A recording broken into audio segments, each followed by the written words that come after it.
Yeah, I just hate this guy I'm about to yap about. He's a degenerate streamer that no one really watches in the first place. His career is a bigger flop than the new Snow White movie, and apparently he's been banned numerous times from basically every streaming platform, but he keeps crawling his way back like the little roach that he is. And even though he's a public nuisance that's perpetually goober maxing, he doesn't even really have a community of people that follow him ironically. Typically, with a special specimen like this, there will be people that tune in just to watch all of the madness unfold and point and laugh at the guy. But he doesn't even have that because he is just so unbelievably lame. He's such a colossal loser that it's not even fun to watch him ruin his life. Like, you get more entertainment out of a knock-knock joke than tuning into this guy's streams. He's a pile of shit that not even mosquitoes will fly around, and there is an endless supply of things you can easily shoot spitballs at when it comes to this guy, but there's one in particular that I want to focus on, and the whole reason I'm making this. How often and how proudly he abuses his dog on stream. Hey! No. Come here. Stop. Come here. Don't fucking hit the dog. That's my dog. No, you don't fucking grab her. That's my fucking dog. I do what the fuck I want. No, you don't grab the fucking dog. Don't tell me what I do when I'm on. Bro, this bitch is thinking she gave me a fucking... Don't grab her. Stop! Baby, stop, stop, stop. What are you doing? She knows because she knows she'll get hurt if she don't listen. I imagine this brain-dead moron can't spell the word context, but I already know, in defense of this clip, he would try and point to the longer version for the full scoop, because you're only taking a snippet of it, it's out of context. Even though there's really no amount of context that justifies hitting your dog and making the dog yelp in pain, and then forcefully dragging it back into the room to throw onto your chair. But if you want the full version of this clip, which is also equally hard to watch and also still paints a very bad picture of this piece of shit, I'll go ahead and show you that too. Come here! It's okay. Come here! Peaches. Come here, Peaches. Don't, bro, this bitch is thinking she gave me a fucking... Don't grab her. Stop! Baby, stop, stop, stop! What are you doing? This is my fucking dog. I don't give a fuck. Stay! Hey! Stop! Hey! Stop! Stay! This is my fucking dog. I don't give a fuck. You don't stop! Stop! You're not taking my dog away from me. I don't give a fuck. You're not taking my fucking dog away from me. She's in pain. Fuck, stay! Stay! Stop! You're not taking my fucking dog away from me. I don't give a fuck who you think you are. The girl in the clip is trying to calm this raging dork down and try and remove the dog from a dangerous situation here from him. And he continues to fucking fee-fi-fo-fum his way around there and forcefully grabbing the dog and slamming it onto his chair, which again causes the dog to scream in pain and try and run away in terror from this menace. And I am pretty sure he tries to paint this as like a... oh, I just love my dog, and she was trying to separate me from my dog. This bitch is trying to take my dog. You won't take my dog away from me, my beloved pet that I cherish, which is a bunch of dirty barnacles. He makes the dog cry multiple times here. The girl even points out, like, stop hitting the dog, and then at the end of that clip, he does, like, try and rub the dog's chest after he has slammed the dog onto that chair multiple times. He needs to have this dog removed from him. This is not fair to that animal at all. That's so bad. I'm literally gonna fucking kill this dog, bro. This is not good. You never come down. You're gonna have cage for 24 hours now, dumb bitch. Fuck it. Get it off. She's staying there for the rest of her fucking life. She's staying there for the rest of her fucking life. Fuck all that. That bitch is staying in there forever. Fuck that dog. I hope she fucking cries. I hope she fucking wants to commit suicide, that dumb bitch. I hope she jumps off the fucking balcony.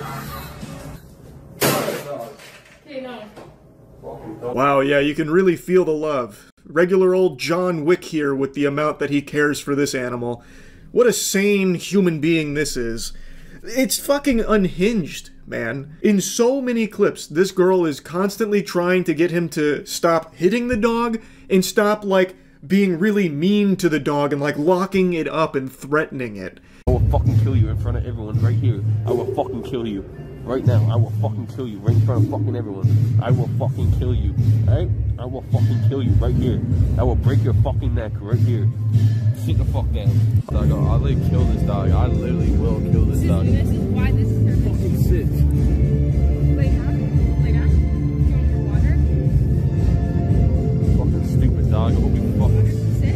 Just look at some of these messages in his chat from these loveless, dickless homunculi. They get so excited every time he starts to talk about killing his dog or when he starts hitting his dog. So like this first one, Peaches need to be strangled. That's his dog's name. Clearly not a service dog. Beat that dumb service dog up. Bad dumb dog. Like, what the fuck? He is addicted to talking to his dog like it's a League of Legends ranked game. Like, this kind of shit here he tries to downplay as, like, not being super serious, and the community tries to delude themselves into thinking that he's just trolling, but I think it's pretty clear he does mean these things. He actively hits his dog. I think it's pretty clear we have a lot of evidence to indicate that he means this vile shit that he's spouting about his dog. I am also very shocked that I even used that nomenclature, community, to describe what he has, because that's not what he has. He has like 4 people that tune in occasionally and make like 1 message in chat every 10 minutes.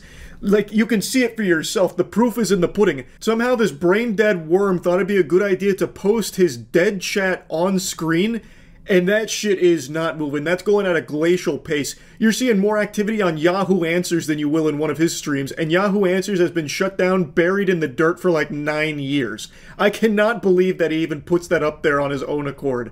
So he doesn't really have a viewer base or anything like that. But it doesn't matter. I couldn't help but talk about this guy because this is just infuriating. And I haven't seen another streamer so proudly just abuse their pet on stream like this. It's craziness.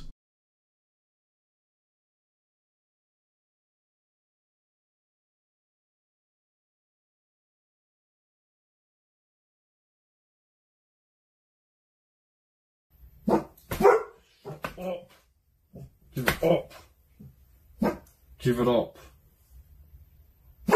She is a pillhead and a borderline personality cunt. She is like only use me Blades X. Dealing. She is bad news. If you don't shut up, if you don't shut your mouth, okay? If you don't shut your mouth, it's gonna be bad. If you don't shut your mouth, it's gonna be bad. Shut the fuck up. Shut up. This isn't all of them, but I don't think there's any need to show you more. This kind of thing is just heartbreaking. That dog seems like such a sweetheart that does not deserve to have an owner like this. No dog does. This shit is just so foul. And another thing he'll do is he'll hit the dog really hard. He'll hit Peaches hard as fuck, and then very lightly, like in that first clip where he was sleeping. In fact, most of the clips you can find of this guy are sleeping on stream. That's like the main thing he does, is just fucking hibernate and hope people will donate while he's asleep. But anyway, you saw him lean over and just clobber Peaches on the snout, and then lightly tap Peaches on the head. And then he even had the gall to make a gesture up here to try and invite Peaches to come sleep on his chest. It's crazy how often and how proudly he does this shit, and even more crazy that there's like 6 or 7 weirdos that'll watch and cheer him on, encouraging the behavior. And I imagine that's a big motivator for this guy. He'll just bring Peaches on stream, threaten to kill the dog, and hit the dog quite a bit, and get some cheers and applause from these absolute fucking vermin that are watching him. But like I said, most of his clips that you'll find are him sleeping. That seems to be like the bulk of what he does, is just go to sleep while filming it. But his most popular clip isn't from his snoozing streams. It's actually from him threatening to shoot some kids. Like inviting them out so he can shoot them. Where are you from? What's the background? I'm from Toronto, kid. Pull up. Pull up. Your little ass gun that you never shot in your life. Show me the bullet. No, man. Exactly, you fucking fake ass guns, boy. Yeah, come pull up, boy. Come pull up. Alright, let's fucking do this, mate. Let's fucking do this. I'm gonna fucking bring my fucking steel, please come to Toronto, pussy boy. Come to Toronto. Okay, though. Okay, yeah, really come to Toronto now. Really come to Toronto, pussy boy. Don't remember, I'll see you around, kid, and I'm gonna fucking light you up in them hollows. I swear to God I will. Show me. I'm my mom's life, and I ain't a federal little boy. I'm streaming right now, pussy boy. Yeah, come to Toronto. Record this, bitch, boy. Record this, pussy boy. Oh, yeah. Record like a good little bitch. Record like a good little bitch. Incredible stuff. Riveting, really. I don't know the whole lore here of everything that happened. That seems like some real degenerate shit across the board. But I will say, that insult of like, record like a good little bitch, that falls really flat when you yourself are also recording, brother, you're streaming it. That's 2 sides of the same coin. In fact, that's a step above recording it. Not exactly the optimal insult there. You kind of took some self-sustained damage on that one too. You hurt yourself in the confusion there as well, since that also included you. But anyway, I just wanted to talk about this guy because I just can't fucking stand him. I think that this is completely unacceptable behavior to just be abusing your dog on stream. I think that shit super sucks. That's about it. See ya. We're in a golden age of conspiracy theories. We'll read about that shit all the time on Twitter. A bunch of people thinking that they're the ones finding the truth. These truth seekers believe they're peeling back the curtains and getting the real scoop on things. My city just installed a new ATM, which is emitting dangerous radiation carrying nanobots in the air, which is getting into our lungs and injecting microchips in us. Beautiful shit like that. Now, I'm not a conspiracy theorist, but I am an agent of the truth, which is why today I'll be giving a TED Talk on why I fucking hate lettuce. I've ranted passionately about this topic on stream before. In fact, if you type in lettuce is bad or lettuce is a scam on YouTube, the only response, the only video you get is a stream clip someone posted where I was ranting about lettuce. So it feels like I'm the only warrior out here, the only champion of truth, trying to reveal to you how fucking dumb lettuce is. So, I mean, I'll play that clip for you real quick. Lettuce is good. That, my friends, right there is called brainwashing. You're the victim of a government experiment of mass hypnosis to convince you lettuce is good and healthy. Empty calories, no nutrition, no flavor, no texture, dog shit. Open your third eye, see the truth. Lettuce is a scam. Oh, fuck. Admittedly, I went a little too unhinged here. I went too deep into Alex Jones levels. I said something that is just not true, having no texture. Lettuce has the texture of a soggy sponge if it's on a burger for the most part, considering the heat from the burger makes the lettuce less hard, so it barely adds a crunch to a burger, which I hear the main arguments for lettuce being the crunch. The only time you really get a crunch out of lettuce is if it's your starting quarterback in the dish, like in a salad. If it's just straight fucking lettuce, yeah, it's gonna have a crunch. So I was wrong to say it doesn't have a texture, because, I mean, it does. It does. It's not a texture that I really enjoy. The crunch is minimal, and it's not really all that crunchy to begin with, unless you're just eating like fucking raw lettuce and broken glass, I guess. But anyway, let's just go from the beginning here. Now, like I said, I've talked about it on stream before, and every time I've done that, I'm met with the same response. Bewilderment. People whose eyes have truly finally opened, because I'm hitting them with concentrated truth serum. And if you'd like to be enlightened, you can tune into my streams, twitch.tv/moistcritical. Feel free to stop by. But anyway, what is lettuce? Let's start there. Lettuce is a tiny trash bush which only grows in the absence of fun, happiness, and flavor. It's actually the work of the devil, and it ties all the way back to the biblical age. When Eve plucked the apple from the tree of knowledge, the Lord actually forgave her. That is not the first sin. You see, what actually happened is the Lord caught her growing lettuce nearby, and in his disgust condemned the human race, learning that he had made a mistake. Thus, the first sin was born. Now that you know where lettuce comes from, let's talk about the nutrition found in lettuce. Nothing. There is no nutrition found in lettuce. The nutritional facts of lettuce look like my high school basketball stat sheet. It's zeros across the board except one category, which is vitamin A, where you can get about 40 to 50% of your vitamin A daily intake. Which, you know where else you can find that? In every other food ever. Vitamin A is extremely common and found in a ton of food, so lettuce isn't exactly a really big player in the vitamin A game. It has some, sure, but not very much. If you're eating lettuce, it's not for its nutritional content. You're probably eating it because you're led to believe that it's a healthy choice. And to be fair, it is to a certain degree, depending on how you want to utilize your lettuce. Kangaroos are fucking jacked, massive biceps and shit, and all they eat is lettuce, like 50 pounds of lettuce a day. But you can't do that. You will die if you eat 50 pounds of lettuce a day. I imagine most lettuce enthusiasts out there eat it in a salad, where it is fucking drenched in dressing and all kinds of other horrible things for you. Most salads in America aren't really salads, they're just kind of like ranch soups with little bits of lettuce tossed in. Salads aren't, by and large, healthy overall, unless you yourself are making it with like fresh ingredients and like only putting in healthy shit. If you're just going out and getting a box salad, most of the time it's like massively high in sodium, gonna immediately give you hypertension, like the lettuce isn't saving you or helping you. It's empty calories. Eating lettuce is like biting into styrofoam, but with even less flavor than styrofoam. It's just a fucking waste. If you're going to, like, if you like salads, there's nothing wrong with that. I like salads, but I like spinach salads. Spinach is huge in really good nutrients. Spinach actually is something that you'd eat and get a benefit from. Lettuce you are eating just so that way you don't gorge on other shit. So lettuce is literally just like Naruto filler. It's just there to pad out your meal. You know, so that way you don't eat as much of the shit that you like that is unhealthy. But with spinach, it does the same thing, but also is good for you, as opposed to just being blank. You know? I'm not sponsored by spinach or anything, but lettuce is like an outright dangerous fucking food to eat, it seems, because at least once a year, romaine lettuce gets recalled due to E. coli outbreaks. There is so many E. coli outbreaks when it comes to lettuce, it's wild. It seems like eating lettuce is more dangerous than eating raw meat. Like, this shit is wacky. Like, at least once a year. I haven't checked, but I know there's been like 4 since 2017, so that's about once a year, I think. It gets recalled because of E. coli, which is hospitalizing people and shit like that. Like, it's not like a safe food. It's neither healthy nor is it safe. You're like taking a risk eating lettuce. So, I mean, it just doesn't make sense to me. Now, there's a lot of people that like lettuce on their burgers or like on a sandwich or something. Why? It doesn't do anything. Especially when it comes to like a sandwich where it's just 2 pieces of bread, your meat, and then like 5 feet worth of lettuce. That just makes it hard to eat and offers nothing. Then the lettuce drowns out all of the actual flavors of your sandwich. Like, it's dumb. Like, I was watching a YouTube video the other day with this absolute banging sandwich. It was a Korean sandwich from like a channel called like Yummy Yummy Boy or something like that. And they had like so much good shit going on this sandwich, and right when they got to the end, the last thing he did is stack like this much fucking lettuce on the sandwich, which elevated the bread up to here. And it's like, well, how the fuck are you going to eat that? And what is that lettuce going to do besides drown out all the good shit you just put down here, which is like fucking cheese, eggs, and sausage or whatever? Like, it was incredible. And then this lettuce comes in and ruins it. It's like that friend that gets invited to everyone's party, but no one wants them there. So you wonder, why does he keep getting invited?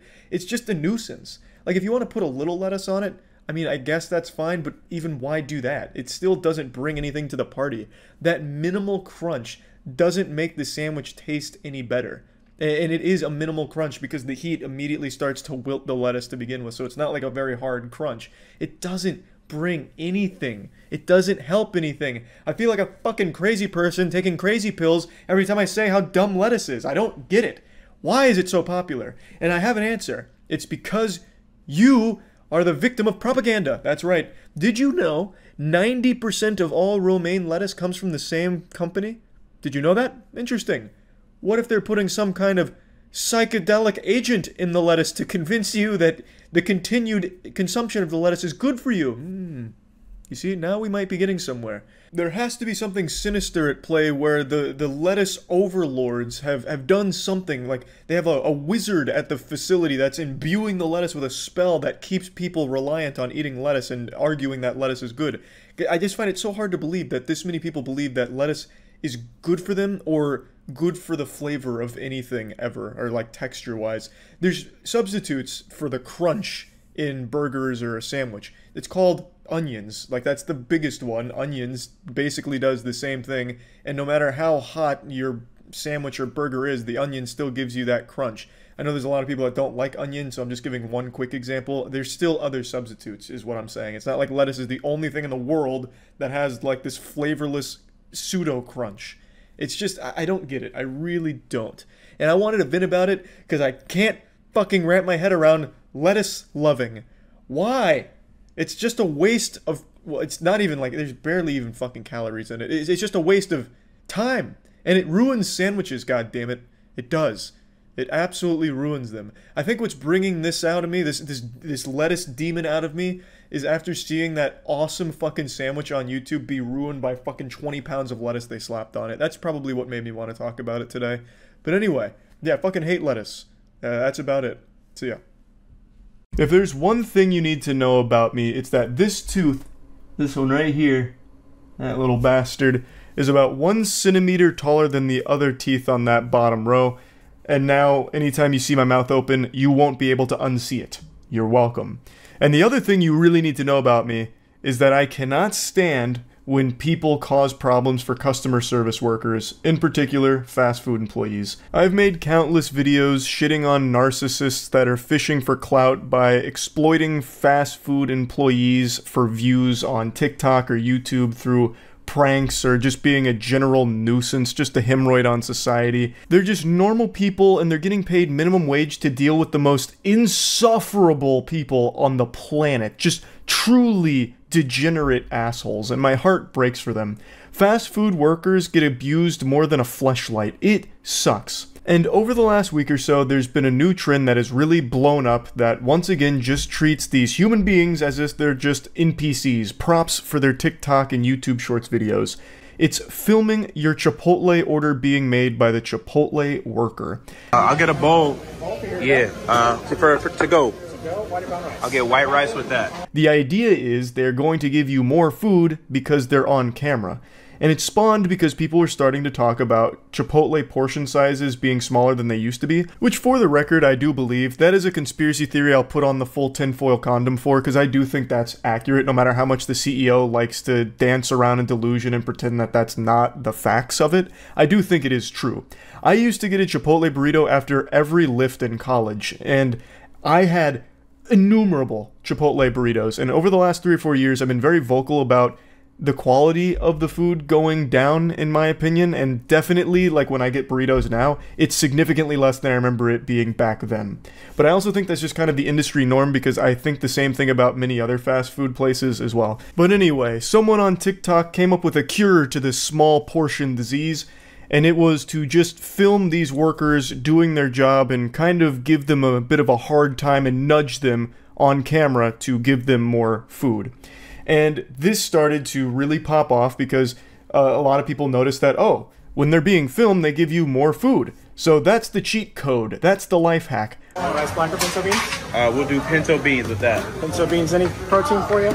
We'll do chicken, please. Chicken. Any queso for you? We need some more chicken in that. More chicken? Finna fire on your ass. Put that chicken in there. All right. Any queso for you? This one is by far the worst I've seen from this trend here. This guy went in there looking to start shit. He's immediately aggressive and confrontational. The guy hadn't even put the fucking spoon fully into the chicken bowl there before he said, no, no, no, need more chicken. He's there to stir a controversy for the sake of his video. And he is just shoving the camera down this guy's throat. If the worker had bent over, the camera guy here would have given him a full-blown fucking colonoscopy. He is right up in his business to just be this insufferable douchebag that's hassling him for the sake of this video that he's filming. Now, it's filmed from another angle, but I can't find that full video. I can only find this one through Twitter. We need some veggies. Get some green veggies. Yeah, a little bit more, a little bit more. No problem. A little bit more. No problem. Straight up. Oh, they gonna have to hold me accountable. When he was asked pretty politely to just stop putting the camera in this guy's face, not even asked to stop filming, by the way, just asked to, like, hey, maybe don't be up in this guy's nutsack with your camera, he immediately starts yelling about it. He's immediately throwing a fucking temper tantrum. Even though it was a super reasonable request, because look at how close he's getting to this guy. He is leaning over the counter to get as close as possible. It's like he's going in for a kiss, like he's trying to fucking make out with the guy here. Nothing else? That'll be all. And if you got problems, I'll fire your ass up. Hold me accountable. It's fine. I just don't want to put in his face like that. You're gonna have to hold me accountable. Sir, this is Chipotle's. Why are you yelling and screaming? Why are you hooting and hollering here? Goodness gracious, it's like a hostage situation here. The worker did everything you ask. Leave them alone. All they requested is that you take the camera out of that guy's mouth. They didn't even ask that you stop filming, even though they should have. They should have walked over and slapped that fucking phone right out of your hands, douchebag. That's what should have happened. But it didn't. You still got to have your TikTok video, and you're still huffing and puffing about it. It's incomprehensible to me. Even when people who did this trend weren't harassing the worker making their food, I still don't like it. I think it is still dog shit. You're just being a nuisance to just average everyday people just going about their lives. They're getting paid minimum wage to make your food, and you're making it a huge headache for them by putting them on camera when I know for a fact they don't want to be.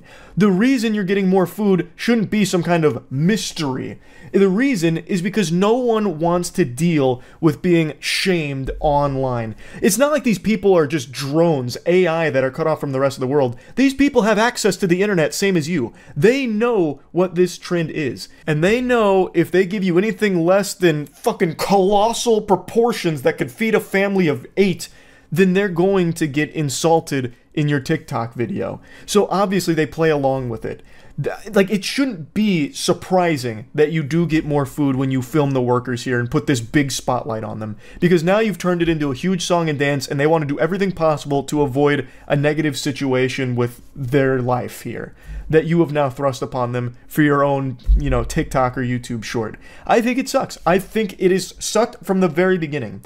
I don't like that the portion sizes at Chipotle have shrunk, obviously. But what I would never do is blame the workers for it. They're not making the corporate decisions for the portion sizing or anything like that.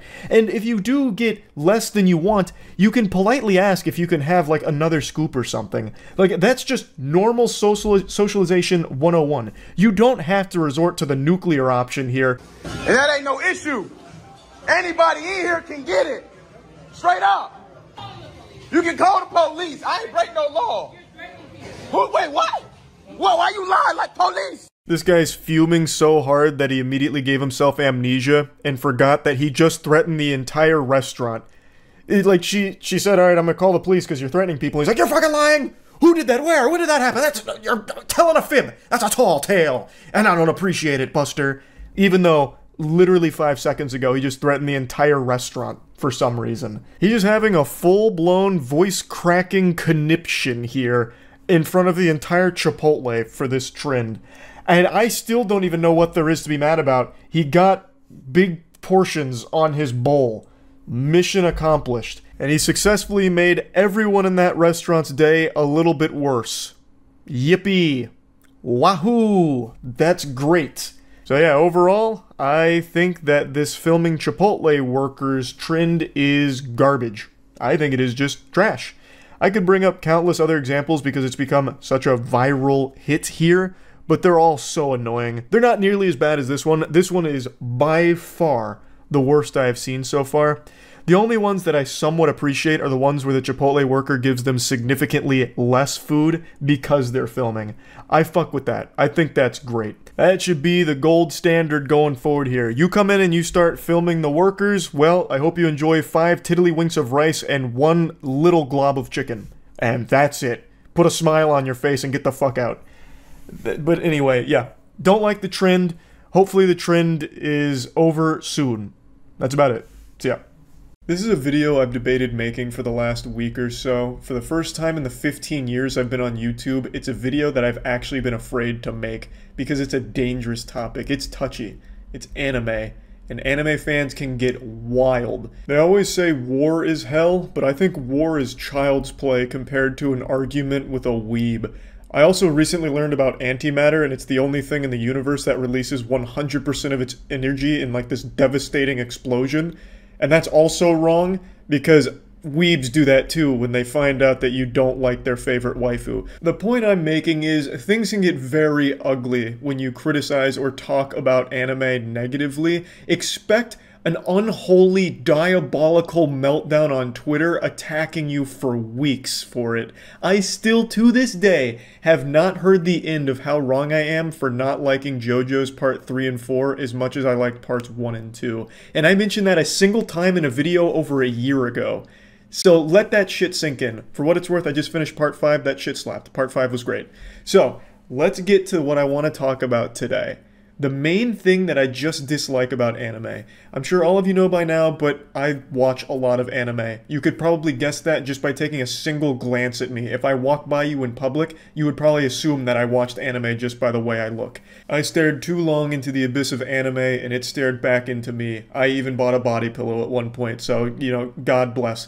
But the thing is, no matter how much anime I watch, there is one thing that always makes me uncomfortable with how common it is in the medium. And you probably already know what I'm going to bring up. It's anime's fixation on making all of the characters kids or very kid-like, for no reason. Now, I'm not specifically talking about lollies. I'm sure you know what lollies are. If you don't, you know, all power to you. Your innocence is intact. But I'll go ahead and ruin Christmas for you. Lollies are an anime where they have a character that looks like a child, but is actually a 4,000-year-old dragon cum vampire who's highly sexualized, but looks like a child. They're called lollies. They're not actually children because in the show they're supposed to be much older, but they look like kids, and it's pretty weird. That shit's always going to be weird to me, but it's not even exactly what I'm focusing on here. I'm talking about in the shows where they just actually outright make them children. For example, Tokyo Revengers. It's a show I really like. It's a show I moist metered recently. The first season wrapped up. I gave it like a 90%. I thought the show was fantastic. But in the show, all of the characters are middle schoolers. And it does nothing for the plot because they're middle schoolers, but you never see their parents. Their schools don't have any effect on the plot at all. Sometimes they'll be in school, but they immediately leave, so it's not like integral to the plot at all. Most of the time, they just don't go, and that's not even a plot point, like, oh, I'm skipping school, I'm fucking dope and breaking rules, I'm a bad boy. It is literally them just middle schoolers, but they're basically just adults anyway. They have motorcycles that they ride around, they get in gang fights and shit like that. So the question becomes, why make them middle schoolers? Why keep driving home this idea that these characters are 14 and 15? It just makes it really weird when they do adult shit, like one of the girls trying to fuck one of the guys and she's in like her bra and panties about to have sex. It's weird because they've drilled into you that these are all middle schoolers around here, but they didn't need to be. These could have very easily just been adults. If you took a tally of every single protagonist across every anime ever made, I'd wager about 85% of all main characters in anime are 15 years old.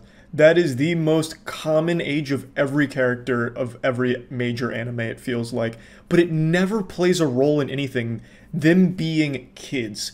You know, it's not like that's ever an actual point in these shows, like, oh, fuck, I can't go to this gang fight because I have to go do my algebra homework, otherwise my parents are going to spank me and dad's going to bring out the belt and take away my PlayStation. The characters being children is always just so useless because they could have easily just been adults and it wouldn't have taken away from anything. It's just weird. I don't really get it. And what really prompted me to make this video, or make me want to make this video over the last week or so, is I'm watching a currently airing anime called Platinum End, and it's dog shit. It is an actual pair of bull nuts. It's terrible. But I'm watching it because it's made by the creator of Death Note, so I at least gave it a chance. And I'm going to finish it just because I've already watched so much of it, but it's not good. But one thing that really was like drove home this idea of what is the point of making the characters kids is there's spoilers coming up, I guess, but I don't think you should watch it, so I wouldn't really worry about spoilers. I'm doing you a favor, if anything. One of the main bad guys is a kid. He's a middle schooler, and he has the ability to control the minds, basically, of anyone he shoots with an arrow, and he uses the arrow on a middle school girl. And she gets shot with this love arrow, and what she does is she just starts fucking other middle school girls. And they show her, like, almost fully nude, making out with middle school girls, about to fuck them, finger blast them, you know, go wild. It shows you that in the show. And it's super weird because they keep driving home this idea constantly that that is a middle schooler. She is 13 or 14, whatever, years old. Even in the show, they call her the middle school serial killer because she's a middle schooler, and after she fucks the girls, she kills them. It's just super creepy, because they are establishing that this is a child that we almost watch have sex with another child in the show. Now, of course, it's all cartoons. Sorry, can't use the C word here when talking about anime. People get very upset. It is a 2D animation. I understand they're not real kids or anything, but that doesn't make it any less creepy. It could have just easily been avoided if these were adults, because they could have been. Again, in Platinum End, the school doesn't have any effect at all. The only thing the school has done is establish that the main character's been bullied. But he could have also just been an adult who had been bullied throughout his entire life in school. I don't think there's been a single scene in this entire show that has been at the school other than at the very front where he was hiding in the background. So them being in school is useless because it is never a part of the actual show. Them being 14 and 15. They could just be adults, and it wouldn't be weird. You could have adult characters instead of kids doing these adult things, these sexual things, you know? Now, I'm not saying every single anime has to be like 40-year-old grizzled war veterans for characters or anything, but there's a lot of shows where them being kids is just a completely useless plot point, and because it doesn't actually play a role in the plot. Them being kids doesn't matter, like the two examples I just gave you. But then there are shows where it does matter that they're kids. Something like Assassination Classroom, right? They are kids in class. They're at school. The majority of that show takes place in a school setting. So obviously there's still a lot of shows where them being kids is actually important to the story and couldn't work with them being older. So I'm not saying everything in anime needs to be adults only. That's just called hentai, I suppose. I'm just saying there's a lot of shows where the characters are kids just because they wanted to make them children for no reason, but then they still want them to like fucking things, which makes it really uncomfortable to watch. Because they could have just made them adults. I've said that like 20 times by now, but there are really just so many shows where I'll sit there and watch it and I'm like, damn, this is a good show. And then it's like, but why are they kids? What was the point? What did that add to this? I just don't really get it. And that's just my main thing I don't like about anime. It's not like I'm over here, you know, slapping a Bible and saying we gotta ban anime because think of the kids or whatever. But it is weird. Like, it is just kind of embarrassing. But yeah, I just wanted to toss this out there. You know, it's not like I'm canceling my Crunchyroll subscription and I'm burning my manga and destroying my anime Blu-rays or anything like that. I'm still gonna keep watching anime. The fucking Jujutsu Kaisen movie is one of my most anticipated movies that I can even think of. I'm super hyped for that. I just wanted to at least put this out there, just because I've been thinking about it since I've been watching that garbage Platinum End. And I mentioned it on stream once, so I figured might as well make a video talking about it. That's about it. So yeah. I mention this offhand occasionally, so I don't think it's going to come as a shock to most people to learn that I have insomnia. And I've had it for as long as I can remember, all the way back to when I was but a wee lad. And as I've gotten older, it's only gotten worse. It is awful. This shit is poop, man, I'll tell you what. So obviously the reason I'm ranting and raving about it is it's 5:30 a.m. I've been trying to sleep for 4 hours now, to no avail, and, well, I oftentimes treat this channel like a diary, so let's just get into the old peanut butter and jelly here of this shit sandwich that is insomnia. Now, obviously, this isn't some unique quirk no one's ever heard of. There are countless people out there that go through bouts of insomnia. But you're only borrowing it. I was born in it. I distinctly remember being in like elementary school back when we still lived in Orlando. My grandparents were visiting and the guest bedroom was right next to my bedroom. And I was going through one of my insomniac boss battles where I'd be tossing and turning unable to sleep. And back then my strategy was if I couldn't fall asleep after a certain period of time, I'd flip on the TV, let that ride for a minute, hopefully make me sleepy. I'd turn it off and try to sleep again. Oftentimes it wouldn't work and, well, I'd just basically get trapped in that cycle. I'd be in this like fucking Doctor Strange Dormammu time loop of not being able to sleep, so I'd be trying to fall asleep, not falling asleep, turning the TV on, turning it off, trying again, rinse and repeat. Well, my grandparents were over during one of these, and I was keeping my Meemaw awake with my tactics, and at some point in the night, she got very upset, fed up, and she stormed through my door like a fucking Spec Ops soldier raiding a terrorist hideout, and she said, "Go to bed, I have seen every number on that goddamn clock tonight." She was under the impression that I was doing it on purpose, being like rebellious, you know, stick it to the moniosis. I had come down with a strong case of it, and I just wanted to be up all night, how naughty. But, truth is, I just couldn't sleep. I've just never grown out of it, a curse that I've been unable to break. Which plenty of people also suffer from. I'm just here bitching about it because right now I'm in the midst of some big-time insomnia. Like, this is fucking Insano-style insomnia I've been getting in recent weeks here. And I've tried everything. There's not a remedy under the sun that I haven't given a whirl to. Even the most nonsensical gobbledygook I have tried. Shit that even flat earthers would discredit, I've given at least a strong attempt at, you know? Do a handstand while drinking water upside down 1 hour before bed and you'll get peaceful slumber. Rub eucalyptus oil on your nipples and you will sleep like a bump on a log. I've tried everything. Everything shy of, like, medication, like pills. And even that I've tinkered with. Melatonin I take and have taken a lot. It's hit or miss.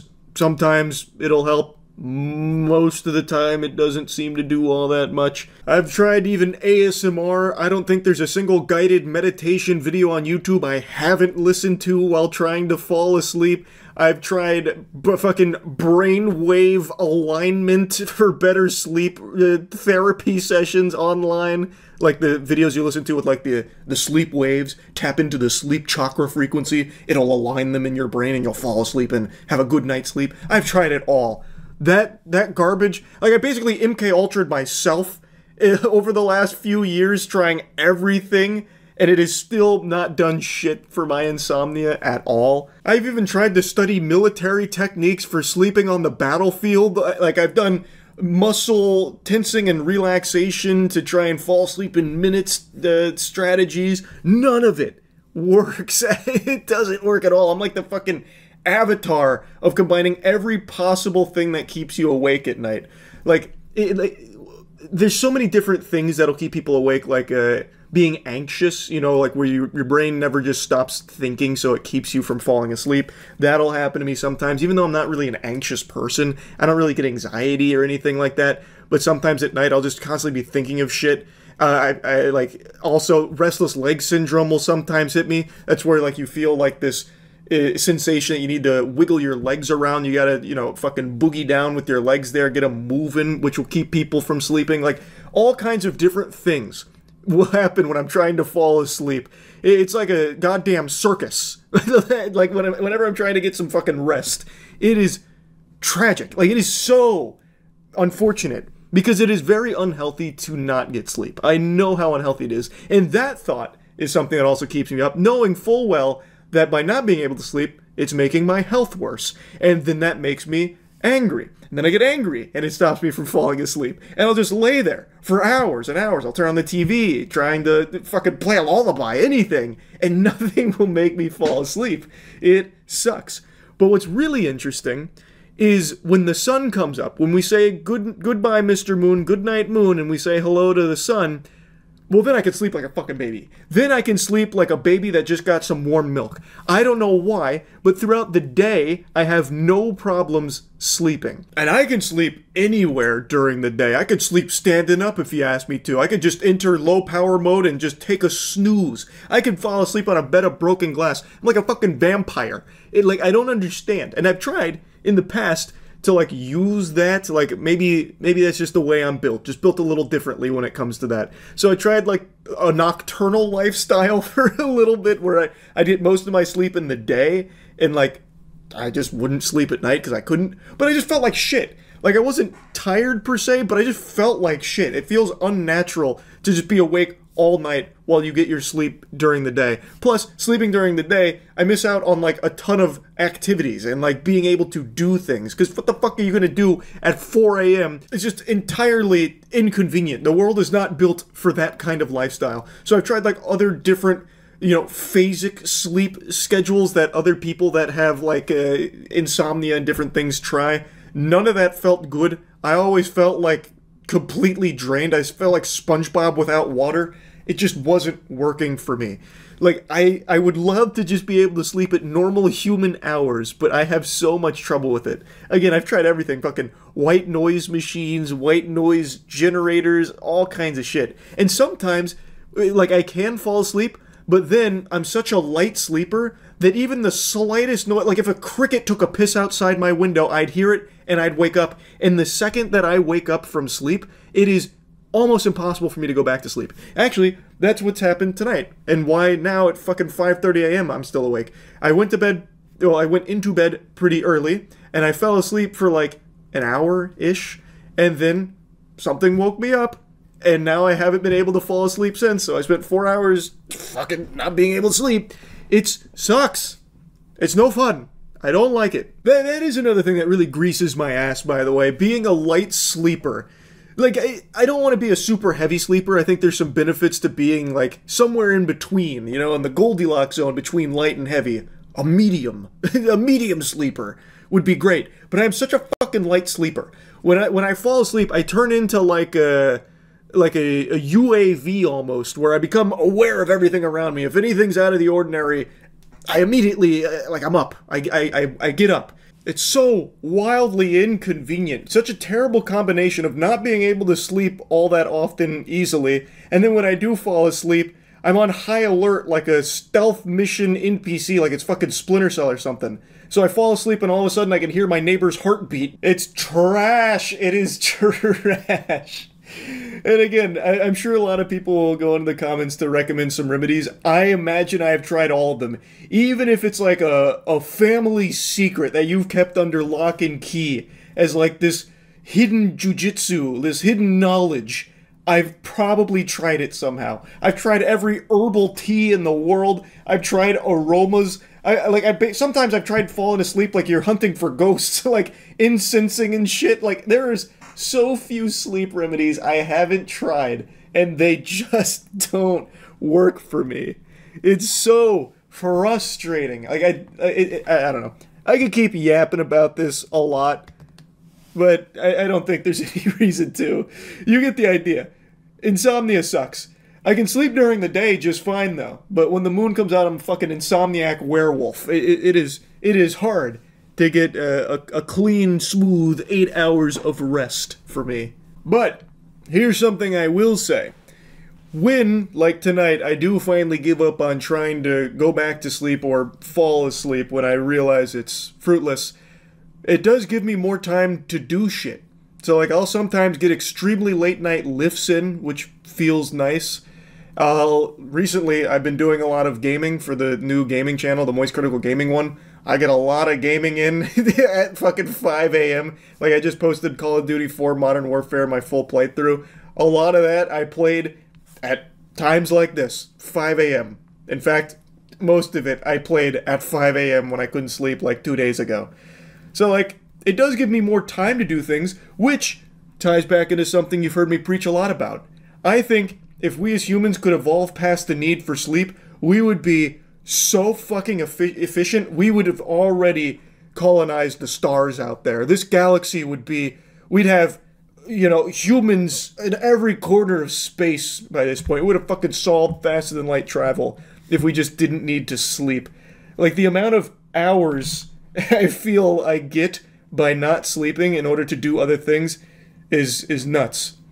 But it comes at a cost. And that is energy. And, like, I feel so drained of energy so often not being able to sleep.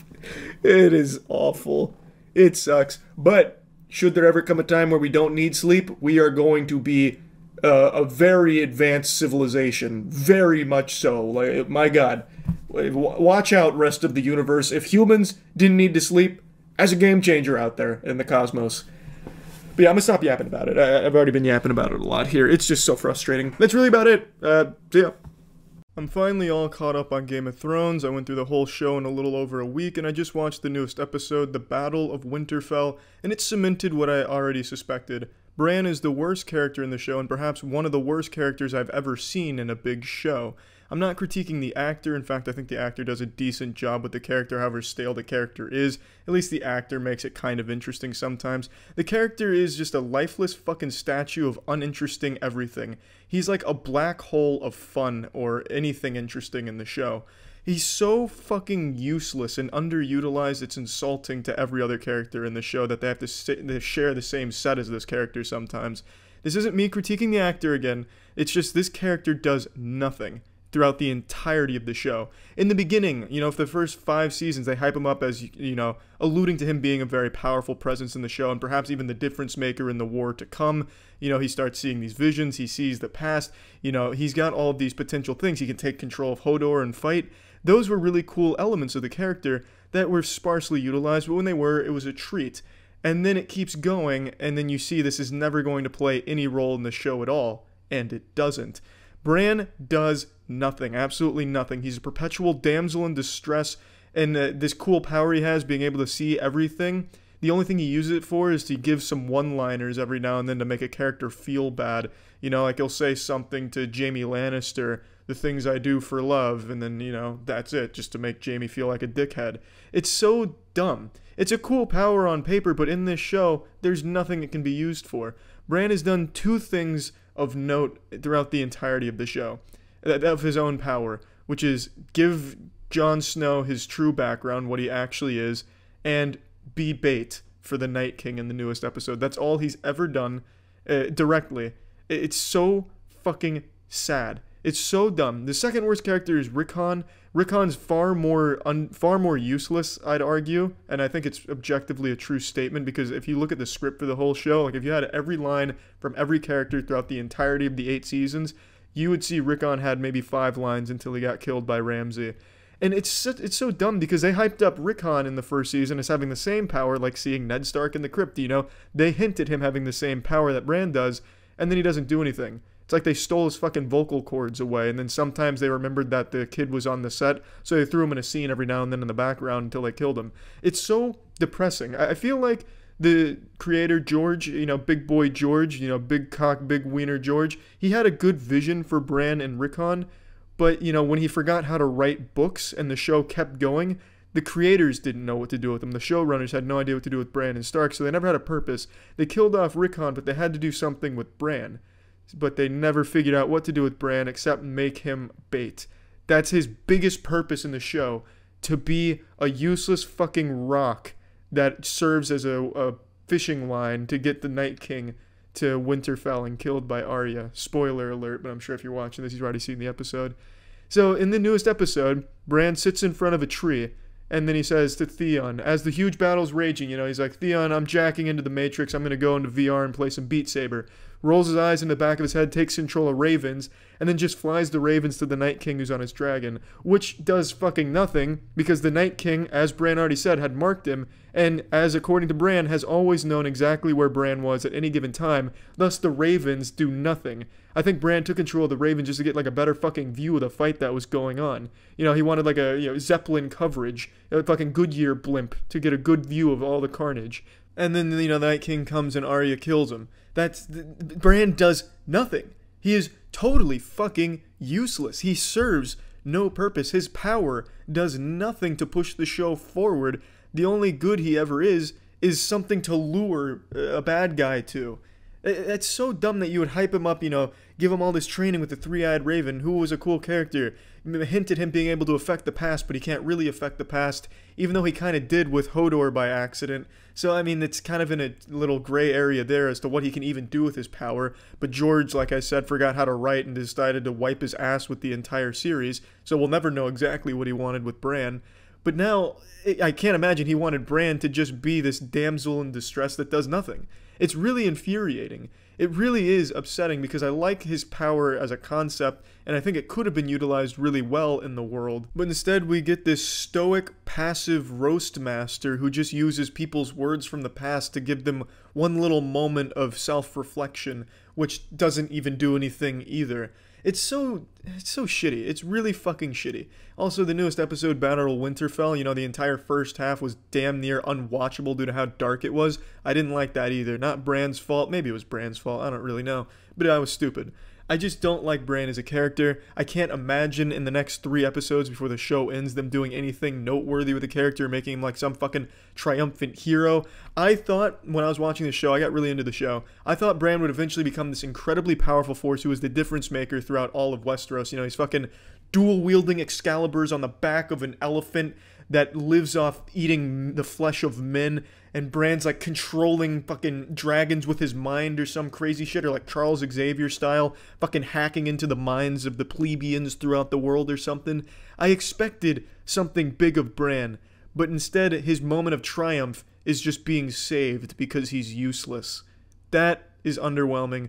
Bran is a shitty character. He's like the Jar Jar Binks of this world. I use Jar Jar Binks as a comparison because Jar Jar, I subscribe to the theory that Jar Jar could have been the Master Sith Lord, the puppet master. That was a cool theory, and I think the same could have been said for Bran. Bran could have had a really cool role to play in this show, and it doesn't look like it's going to come even close to that. I cannot, if I'm wrong, in the next 3 episodes Bran does something cool, Bran is useful, I will straight come onto the camera and fucking show my entire asshole Goatsy style. Probably won't do that, but I'd be super surprised if they did anything with this character. It's just underwhelming, and I wanted to vent about it because it makes me sick to my goddamn stomach. This is just horrible writing. Also, they get rid of the biggest threat in all of Westeros in the 3rd episode of Season 8, and there's still 3 more to go, so every other problem they could possibly face is trivial in comparison. The writing on this show has eaten some serious ass the last 3 seasons, and this season it seems like they're really fucking the ass of it. This is just bad. Yeah, I'm not enjoying it very much. There's a lot I liked about Season 8 so far. There is a lot to like, no doubt. I'm not trying to shit on the whole season, but comparatively, when they were following the books, it's not even close. They were significantly better written, a whole lot less plot hole, a whole lot less room for improvement. This is just leaving so much to be desired. But again, I'm getting sidetracked and kind of venting about the whole show. Just wanted to vent about Bran being a useless sack of shit, not taking shots at the actor, and I think that's what a lot of you feral animals that don't like a character need to learn. It's not the actor or actress's fault. It's just bad writing from the creators of the showrunners. It is not the actor's fault. In fact, like I said, I think his performance suits the character well, and he does a decent job with it. That being said, Bran is still a bad character. So yeah. I, like most people, enjoyed Neil deGrasse Tyson's work. I loved Cosmos, I liked Star Talk, and I thought of him as a very positive figure in the scientific community, making science fun for everyone, entertaining to a younger demographic, and just enjoyable overall. And that all changed when I followed him on Twitter. This dude's Twitter is fucking nuts. It seems like he's completely separated himself from even the most basic level of humanity. It's like he went so deep into the cosmos that he popped out of the universe's asshole, saw a bunch of shit that he didn't like, re-entered the universe's butthole like a finger during a prostate exam, and now he's just a weird Twitter lunatic. Today, in light of the recent tragedies, he had the audacity to tweet this shit out. Now, a lot of pseudo-intellectual Redditors were like, oh, why is everyone all upset? He's just spouting facts. And yes, while the statistics he lists here are accurate, although the medical death number there is a little misleading, I recommend you look into that and why it is the way it is right there. It doesn't matter because what his tweet here reads is, it basically just trivializes the mass shootings, which is such a fucked up take. It's like he's a death hipster. Yeah, I was appreciating deaths over 48 hours before it was cool by the media, as he fucking smokes a joint and then sniffs his own farts.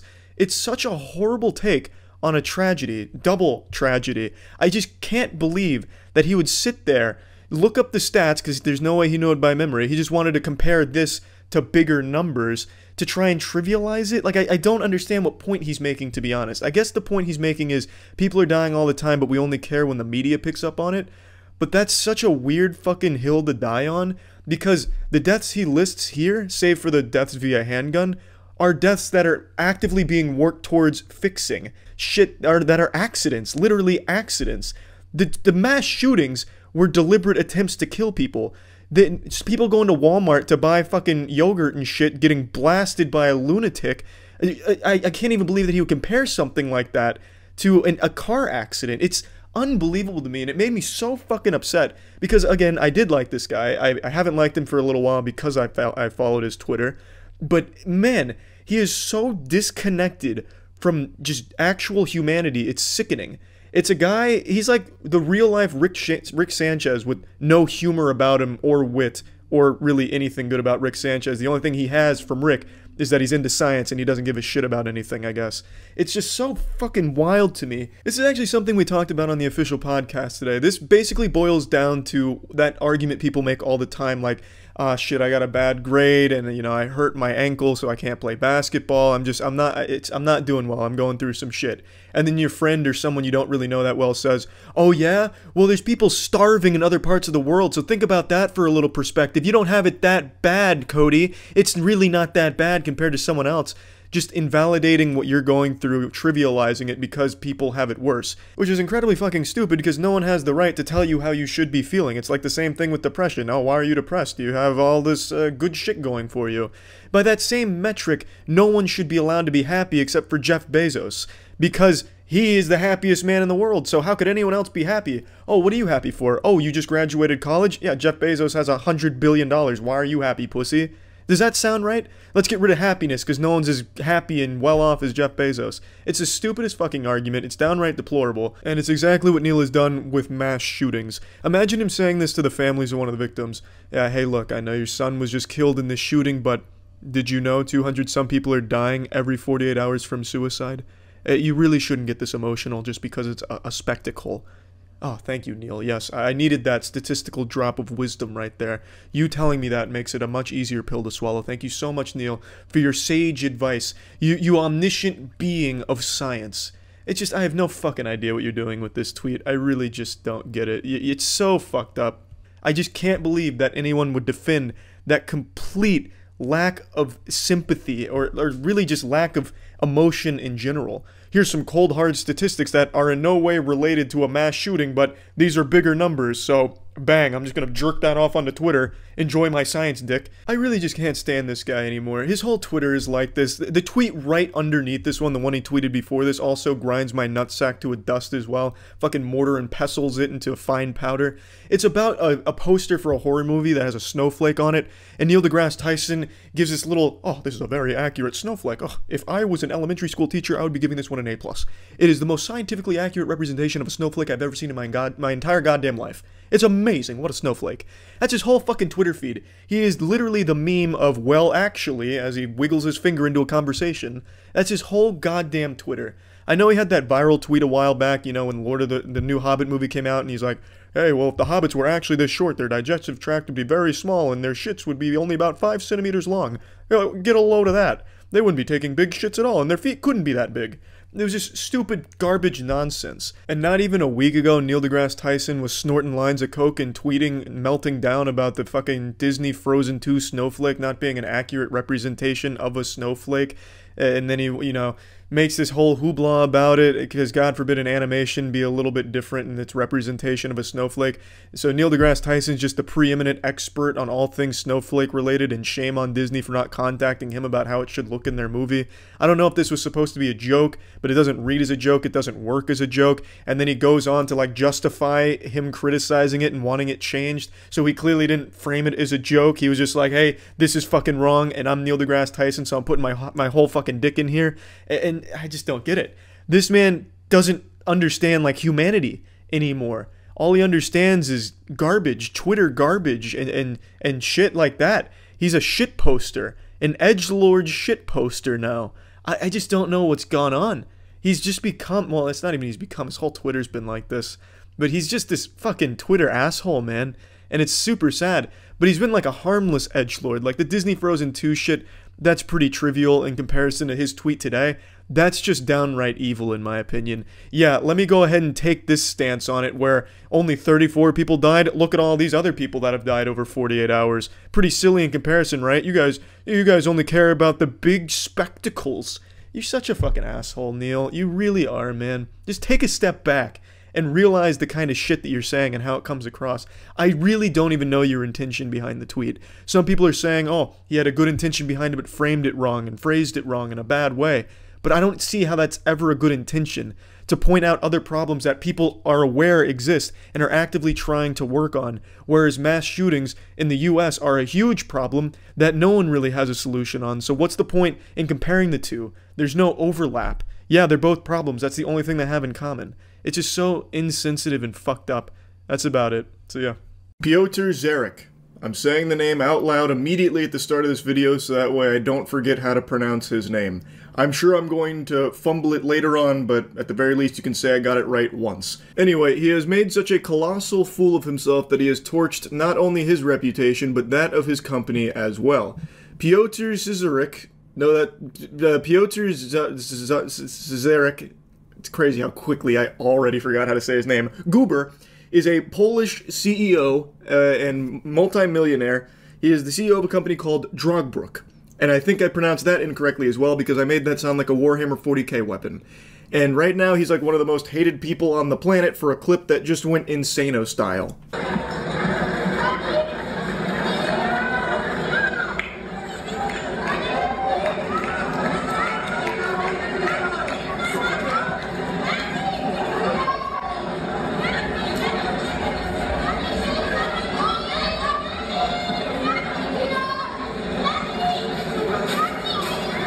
This is far from the first time something like this has happened, but I've mainly seen it in baseball, where some oily dude who looks like he sweats grease and is anamorphing into a hot dog ends up like catching a baseball that was intended for a kid next to him. And in those cases, they typically try and cope by saying, oh, I thought it was for me, I wasn't sure, we were all trying to catch the ball, something like that. This is probably one of the most blatant cases, though. So, this is a tennis player named Matrzak. He was giving his hat to a kid, and the Polish CEO, Piotr, he had another idea right there. He fucking intercepts that, he snatches it out of the kid's hands, and then you can even hear the kid say, no, what are you doing? And the answer to that question is simple. He's looking out for number one. You don't get to be top of the food chain, big time CEO without taking a little candy from some babies. That's exactly what he's doing. He's given this kid a life lesson. You thought you were getting a gift? Nope. Sometimes it's not Santa Claus that pays you a visit, it's Krampus. And right now he's coming in the form of a scrawny douchebag CEO named Piotr.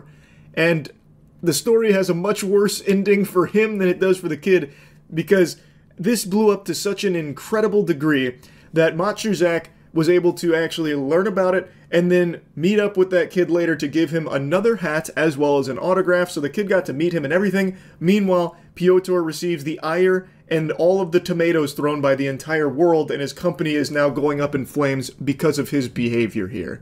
But at least he has that hat that he took out of a kid's hands, I guess. That can go over the fireplace mantle, I suppose. Now, I feel like I should put this in here somewhere because it's receiving so much steam.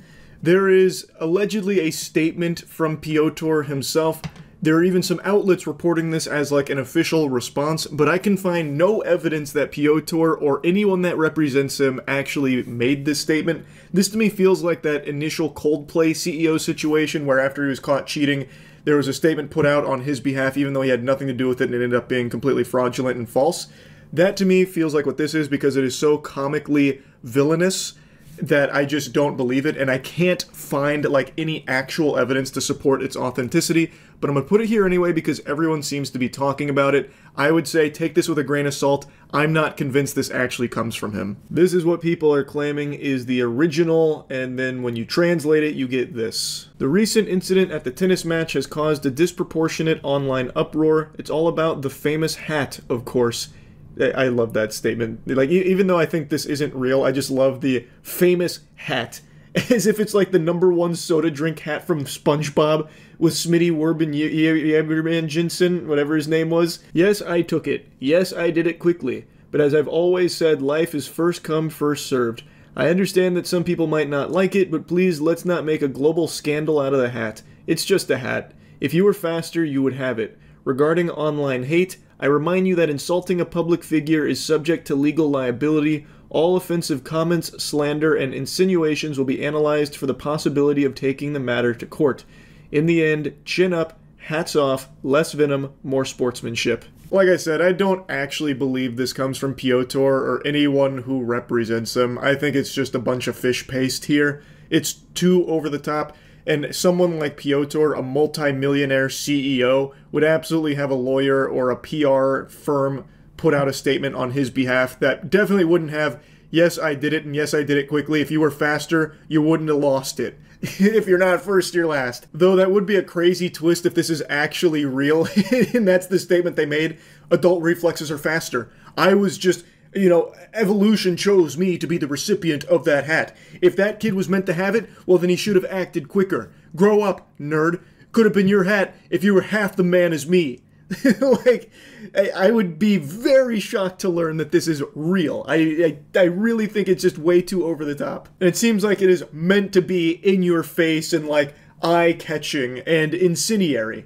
I imagine another, like, motivator for something like this isn't just to, like, you know, take the piss. It's probably to further, like, ruin the reputation of the person. So people will make, like, really inflammatory pieces like this, like with the Coldplay CEO. So that way people get even more upset. And a surefire way of doing that is threatening legal action against people that speak out against him. That is, like, the #1 sign that it's probably fake. While legal action is something a lot of these, like, rich fucking out-of-touch zombies in suits do, I can't imagine, and I certainly haven't seen many cases, of them coming out and being like, if you say anything mean about me, you're being sued. That, so far, has been mainly reserved for fake statements like this. That definitely wouldn't be in there, and it also wouldn't have, like, a sign-off with, like, like, fucking poetry. Chin up, less venom, hats off, that kind of thing. That's like almost like a Sonic the Hedgehog level thing there. That's just, it's not real. I don't think this is legitimate. There's also another statement, apparently from a law firm in Poland, who is representing Piotr, who is making legal threats about people that are insulting him and slandering him online, which I can find no evidence to being true. I haven't seen that law firm make any statements about the, you know, actual case here that they're representing Piotr in or anything of the sort. It all just seems like a wild goose chase here. This seems to be the new common trend where anytime there's like a big drama story a bunch of people will scramble to make up some fake shit around it so they can post it online for some immediate updates to try and get paid off of, like, Twitter engagement farming. That seems to be the goal of it, and it just creates a bunch of confusion and muddies the waters so then you don't know what's true and what's not with it. I did also want to drop this little nugget here in your lap that I learned about. So he is apparently an amateur competitive tennis player himself, whom I imagine is going to be the heel going forward in all of his matches. Most people are probably going to be booing him from this point forward when he competes. And he actually has a private tennis court at his home, and his wife was quoted saying, "It was the most wonderful gift of my life. Our employees came up with the idea and my husband helped them implement it." Now, far be it from me to question the workplace culture here. You're telling me the employees said that their boss deserves to have his own private tennis court? It was their idea? Really? I don't... Does that happen in Polish companies? Do the employees love their bosses so much that they get together and say, "We want our boss to have his own private tennis court"? Can we do that? Come on, guys, let's band together and let's try and pitch this idea to our boss that he should have his own private tennis court in his home. What do we say, huh? What do you say about that? He's a superstar. We love him. I'm just trying to imagine that perspective over here in America in the corporate world. Like, Bill Gates does an interview. It's like, yeah, I wasn't convinced that I needed a 4 billion mile yacht, but, well, all my Microsoft employees said, "Bill, you deserve it." So I said, okay, I guess for you guys, I'll go ahead and try and find a way to get that made.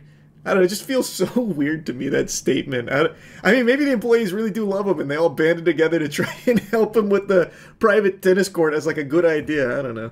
He doesn't really seem like a guy that's easy to love.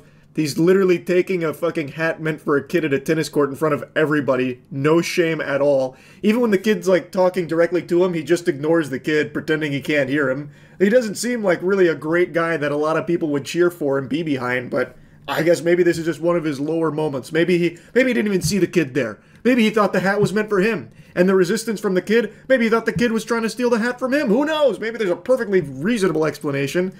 I'm kidding. Obviously there's not. There's no way to justify blatantly just taking this hat from the kid.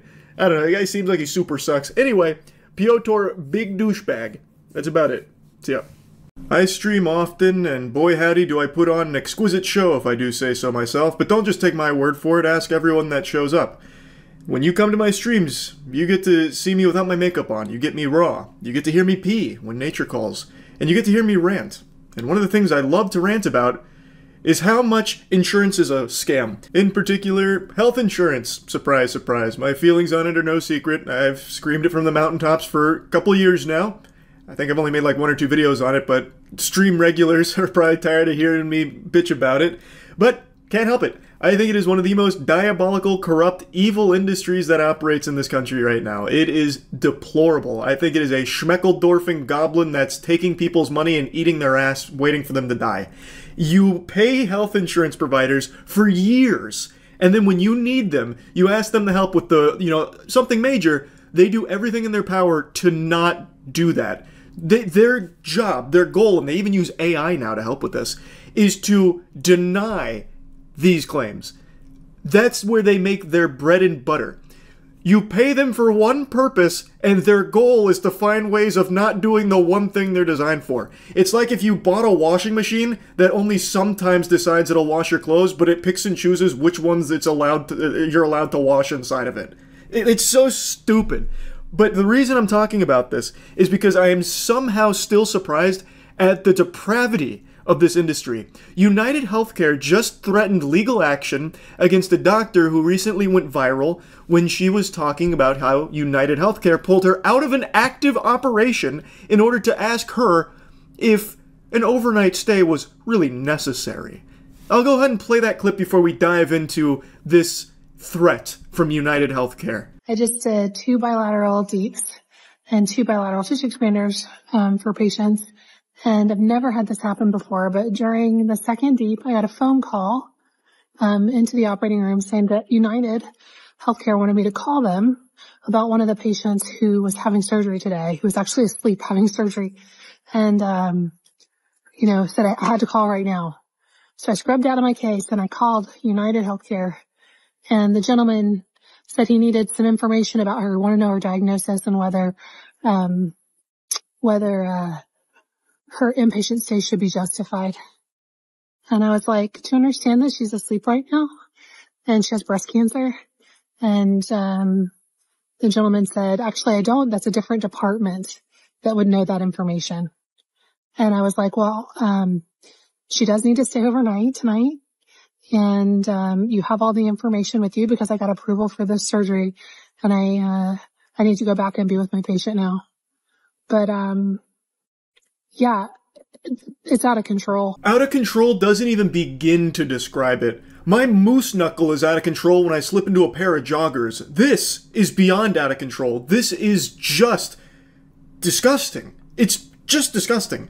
Health insurance companies are at their happiest when you are at your worst. When they deny a claim and get to save a little bit of money there, pinch a few pennies, you know, avoiding doing the thing you pay them for, they pop champagne over your cold fucking corpse. And don't worry, you'll go to Valhalla knowing that at least United Healthcare made a little extra money at the bottom line. In a just world, this shit would be outlawed. It's just unacceptable. Completely unacceptable. So, she's describing United Healthcare apparently pulling her out of a procedure in order to check with her if this is something that's actually justified.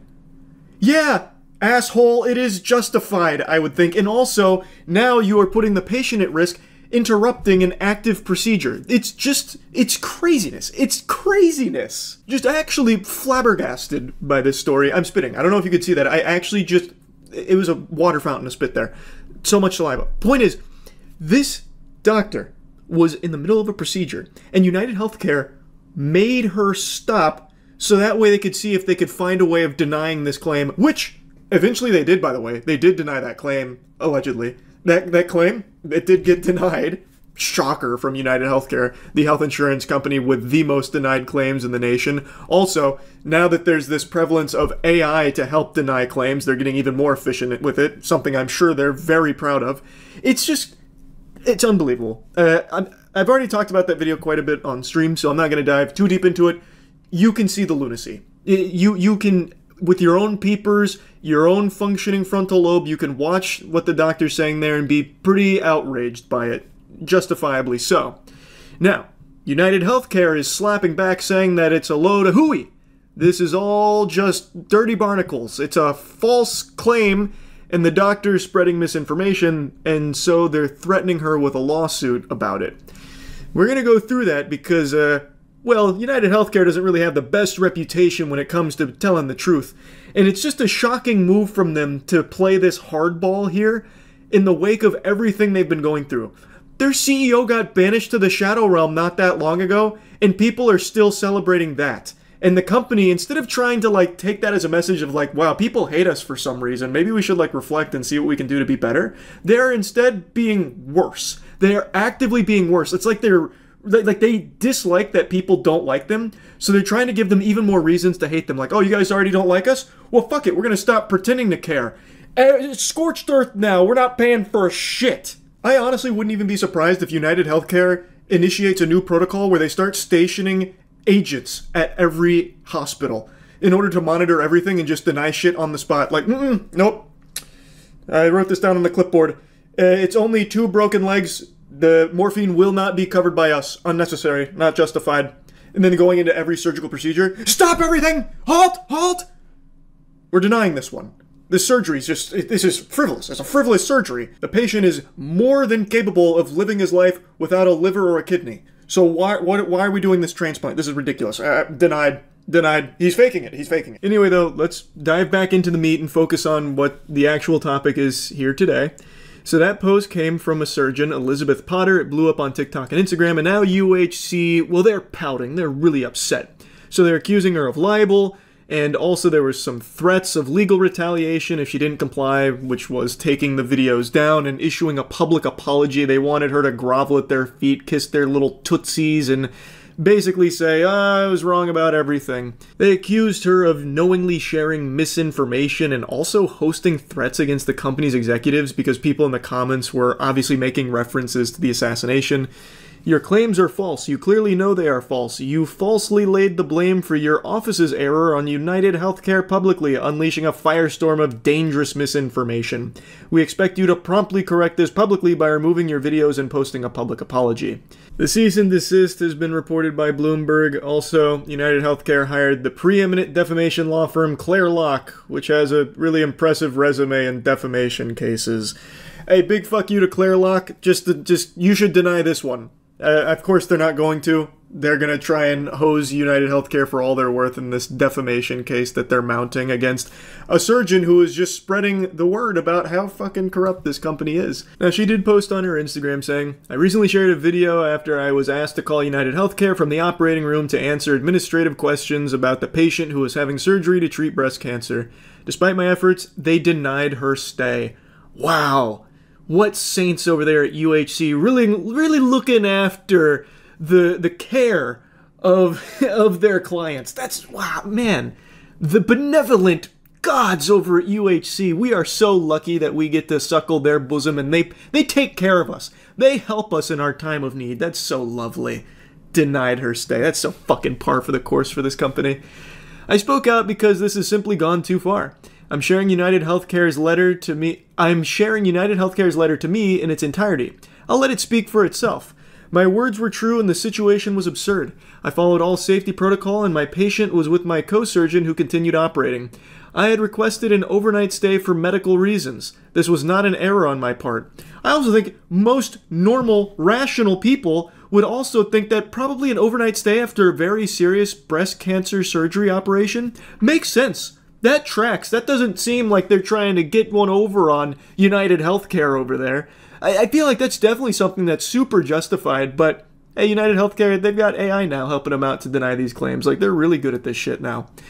The gaslighting and harassment in the letter which United sent me has not worked to do anything other than strengthen my resolve. I will continue to speak honestly, clearly, and plainly about the state of healthcare in the United States of America.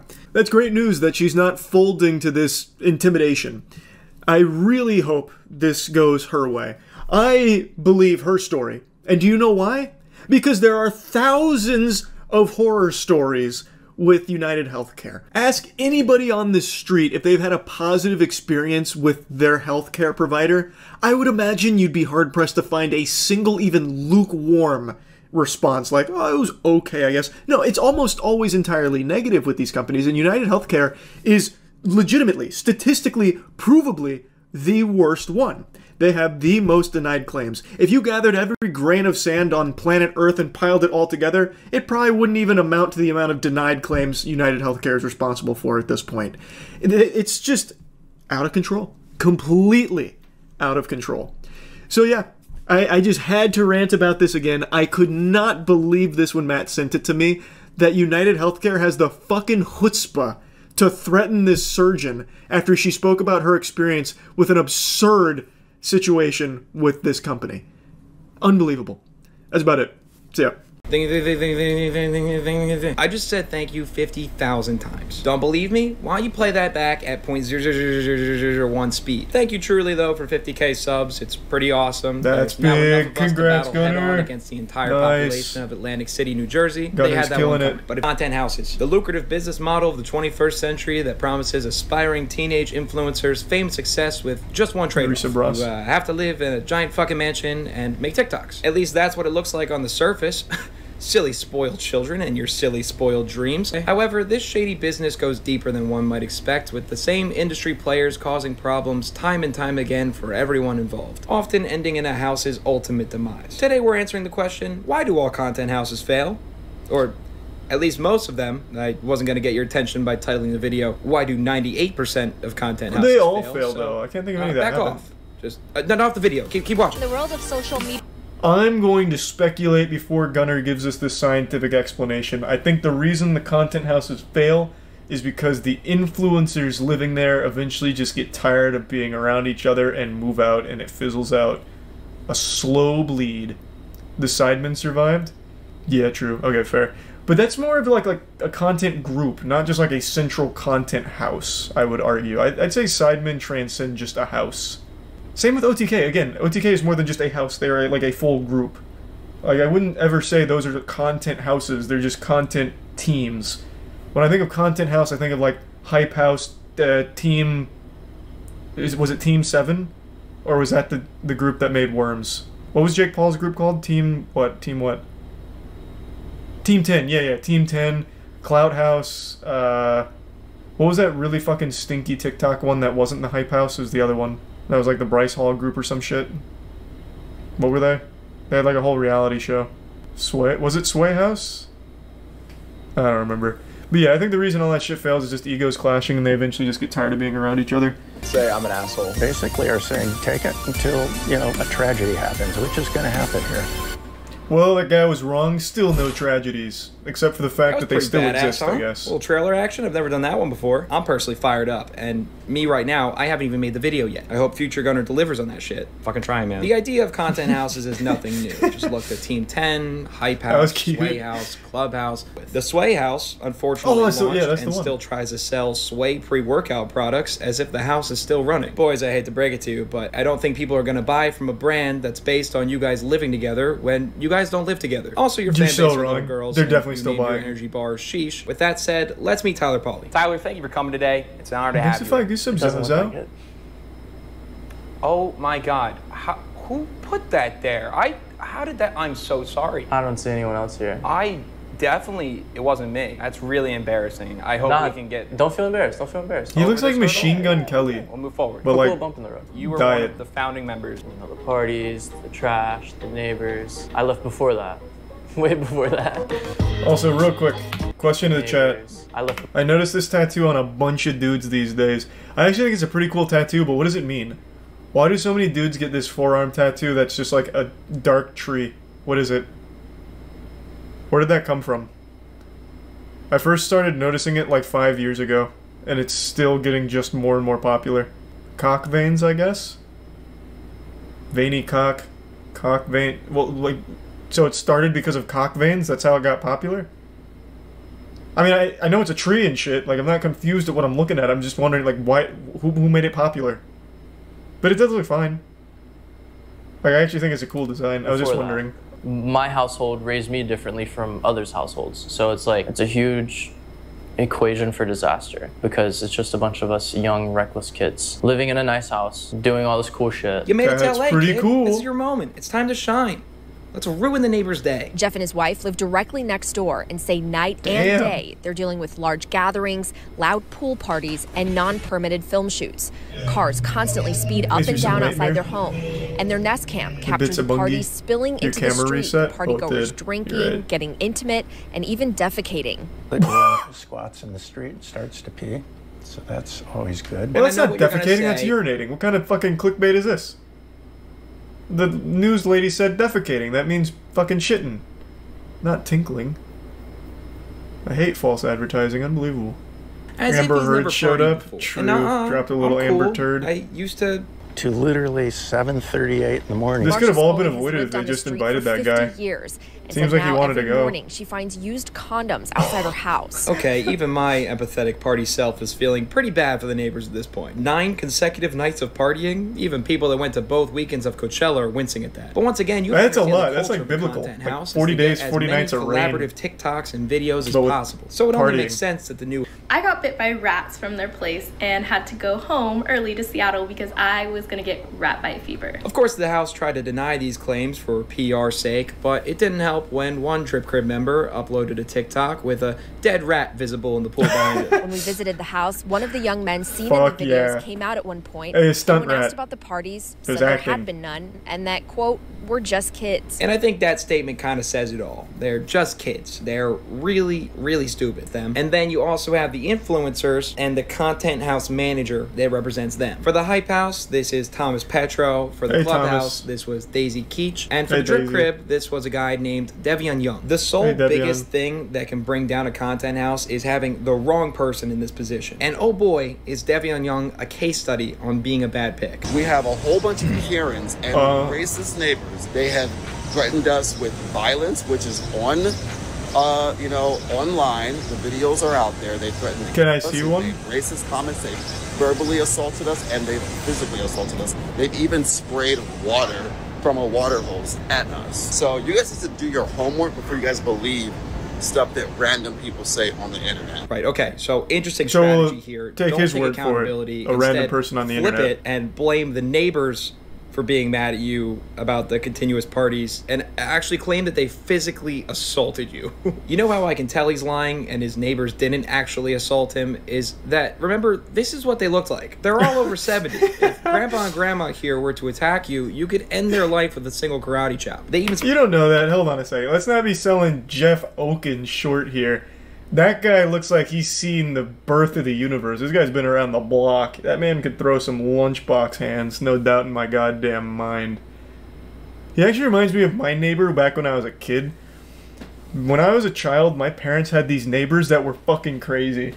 They always dressed in pure white, and they'd go outside in like a white mask and everything to get their mail in the mailbox, and they would only ever leave their house via taxi in the early mornings and come back at the late nights.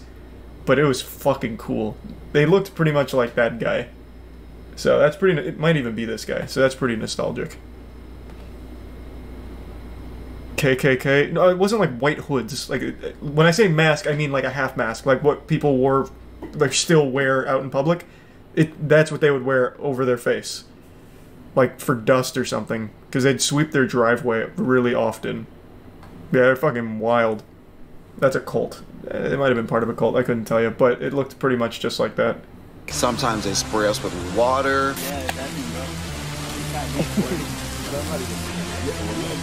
Oh, okay. So they hosed you down with the nozzle set to light sun shower drizzle mode. Not exactly the high pressure crowd control hose I was envisioning, but okay. But yeah, no, it's just pretty call much them the same, racist to be and honest. don't show any video proof, but say the videos are definitely out there somewhere online. You know, you can do the research, you can find it. Despite Jeff here seeming quite reasonable. And we're for them. We want them to get sponsors and make gazillions of dollars, but we're not for them doing it at everybody's expense. So who is Devion? What a nice What's his guy. background and age? Outside of that, from what Tyler tells me, Devion was a management nightmare for the house from the very beginning. You had mentioned before that the house was supposed to be ready at a certain date, and it just wasn't, right? Yeah, so he was like, you need to be here by this date for the house. Me and my best friend drove in a Honda Civic, like a two-door Honda Civic, with a 5x8 U-Haul behind us, with both of our bedrooms packed into it. Across the country, last minute notice to make this happen, to be there by this date. We get there and he's like, yeah, the house isn't gonna be ready for like another month. So he slaps us in Studio City, 1 bedroom, 1 bath, 5 of us in there. And then we all shared this bathroom for an entire month. It's never a great sign to be having major house. And it basically stated like, you're gonna pay $2K a month to be a part of this house, and that covers your rent, and within all of that, it's gonna cover PR services, it's gonna cover what? brand deals. Like, it was just supposed to be like an all-inclusive payment for What do you need as a TikToker for a PR service? On TikTok, you don't even have to like apologize. You just keep posting shit and people will just forget. That's like the least important position imaginable, I think. Damn, these guys just got hosed. Devion was squeezing them. Big butt hurt. Hear that out loud again. They all already spent $2,000 on the assumption that they were going to be getting their own rooms just to show up, have Devion take the master suite, and put the rest of them in shared rooms and closets. This is a good first example of how managers try to lock influencers into contracts with no promise of delivery. What was the delivery on the brand deals? Nothing. Hey, so you weren't happy? What? I didn't make $1 from him. Man, what the fuck? $8 grand or so that I sent to him for rent, down the drain. I kind of cracked down on Devion and I had a conversation with him and I was like, yo, like if you can't do a simple like task of bringing me a couple $100s worth of a brand deal in this month, I was like, I'm not going to be able to pay you rent for next month. And he literally looks at me, eye contact, he's like, I don't know what to tell you. And I was like, all right. So put yourself in Tyler's Gucci flip-flops for a second. You rushed out to LA just to share a... Damn. So people will literally just give money to a complete stranger like that under the pretense that they're gonna get clout? Because Devion doesn't even have like a strong following based on the pictures Gunner pulled up. Man just like said, hey, give me $2 grand a month and I'll bring you fucking Heelys laser beams from your eyes and you'll work with Coca-Cola. And then he just buys a mansion with it to live in for himself. Kids do. Yeah, I guess that's just like the TikTok crowd. So he was getting $2 grand a month from all 5 of them. That's not pennies. worth it. Tyler firmly believes that Devion put the whole house together in the first place to have them help promote his music career and other Did it endeavors, work? and not so much caring about the brand deals, which, by the way, is totally okay. Just don't make them all sign contracts promising to be anything more than a roommate that just happens to be responsible for collecting rent. However, let's see. Did that strategy work? So he got some money, but did he suckle from the coveted titty of clout? What was his name? Big Mansion album release party in LA. Swipe for more info. Just dropped my debut major album, or major EP prelude to my album. It's got 100,000 streams in 12 hours. Link in the bio. Okay. I'm assuming it's on like his website, imdevion.com. Yeah, that's exactly what it is. Okay, so we'll go to imdevion. His biggest song has 500k streams. That's pretty good. It's Ice Gang. So the scamming, I guess, helped? I don't know, man. He has 8,000 monthly listeners. That's pretty good, I guess. He scammed a bunch of young TikTokers and got 8,000 listeners. Play it? No, I don't want to play it. This is the kind of guy that would absolutely try and get, like, DMCA out here. Now, a talent agency is the head honcho. They basically manage the connections between the influencers and the brands they work with. Basically what Devion said he was going to do for the Drip Crib members. Typically, they work on an individual level with a client, but these content houses were an opportunity that simply couldn't be ignored. What if I could get all of these idiots signed underneath my agency collectively? This idea brought many new opportunistic faces to the table. Take Amir Ben Yohanan, for instance, the 48-year-old man who owned the media group behind the Clubhouse, whose apparently only known picture on the internet is this photo. The fuck?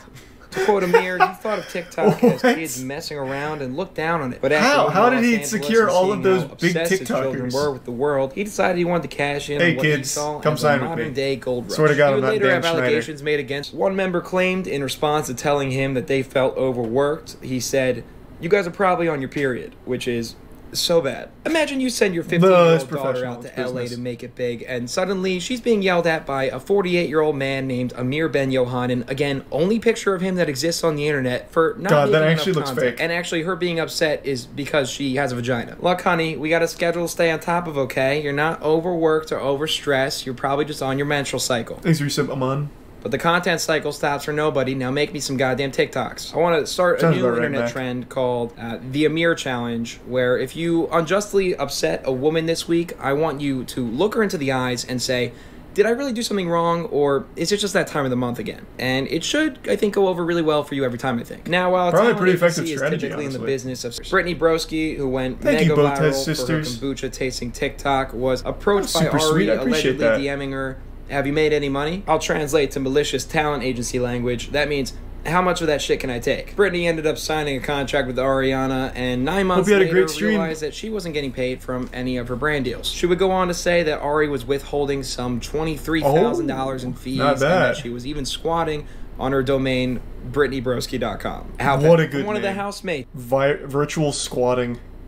Yeah, they're it's a very common thing. People snatch up domains just so that way, like, when a company or business might need it, they have to pay that person for it. So it's been around since the beginning of the .coms. I used to give some paleo. Someone squatted on the Moist Esports Twitter not long ago, if you guys remember that, and then tried to get a lot of money out of me for it, but I just didn't care enough, so I just said I'll just make a different one. And then he eventually just said, fuck, fine, sorry, I just wanted money. I'm a college student. I was like, that's fine, bro, here's $100. So now we have the official Moist Esports one. When the house ended, the girls did this to the walls on their way out, which... Let me take a peek. Oh, that definitely violates their NDA. That was probably like rule number 1 of the NDA. You can't say anything mean about Ari. Come on now. And who is this? That's not Ari. She doesn't look like that. Grow up. Now, Ariana Jacob blames this article for the fall of her business and losing all 85 of her clients. She denies damn near every claim made in the article, going as far as to sue the New York Times for $6.2 million. Damn, she sounds miserable. Lawsuit. Your Honor, people are only upset at me because I'm a visionary. And they're probably all in their periods anyway. Amir chimed in. Ariana Jacob's Instagram bio now reads, kindness and empathy are #1. Cancel culture sucks? rise above it. Ariana, Nice. you lost all 85 of your clients. Do you think maybe the problem might be internal? That no one stuck with you or spoke up against this article's publication? But no, just ignore that. Maybe Tucker Carlson can help you win that fight against those liberal cucks at the New York Times while you figure that one out. She did have a lot of kindness to distribute. So why do all content houses fail? Well, Fucking it simply kindness comes down dealer. to poor picks of management at the house and agency level. Look, I contemplated putting a big section together with my prescriptions on the different content house models and how a manager could optimally put a house together, making it proper. Real quick, is Tucker Carlson the guy that just made that video about dudes' testicles being tanned, making you more of a man? But it just ended up basically being porn? It is? That was him? Nice. That was fake? Was it fake? I don't know a whole lot about it. It may very well have been fake. But I saw like the trailer for it. They just had like a bunch of naked dudes tanning their nuts. There was one where I'm pretty sure the guy's legs were like over his head with his nuts towards the sun or something. It was crazy. It was real? I don't know. Again, I don't know too much about it. I just saw the like little clips. Here's Tyler's advice on if you're looking to join a startup house. If you get the opportunity, personally, this opportunity put me in a position to where I'm at now that I'm like very grateful for. So like, you know, don't be afraid to take the risk, but at the same time, know what you're getting yourself into, know who you're working with, realistically. Well, Tyler, it was great to have you. Thanks for coming on. Really appreciate it. I do have one more thing for you. I need you to sign this NDA. It's just your standard NDA. What? There's nothing crazy? Just, you know, that we can use your image and likeness. Thanks You can never talk shit about me legally. Vile. Okay. That a man named Esteban from Mexico City can also legally snap your kneecaps if you say my name even once. Sign right there. Yep, great. That's perfect. Hollywood, baby. No, we'll just photocopy it.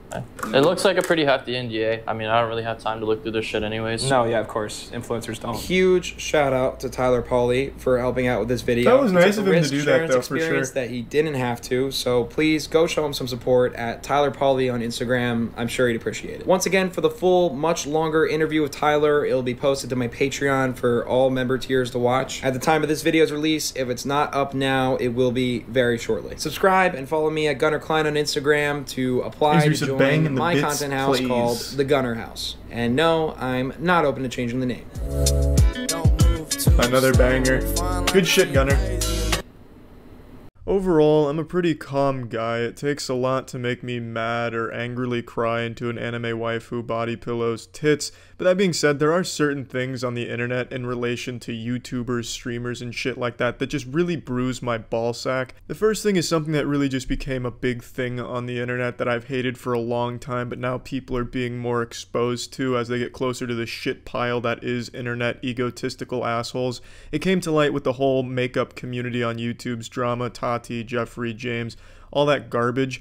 Every single one of them uses what I call the dark place defense. It's like a fucking Yu-Gi-Oh card move. Every single one of their videos is, I was in a dark place, that's why this, that, and that. As if that somehow excuses being some type of stupid fucking idiot. Some goddamn dumb Cro-Magnon troglodyte who has this petty internet drama about fucking bullshit scam vitamins for your hair to make your dick bigger as well and whatever garbage they're peddling. I hate the dark place defense. But what I hate even more about that is that the fans, the goddamn micro-dicked brain-dead turbo-virgin idiots, are okay with it.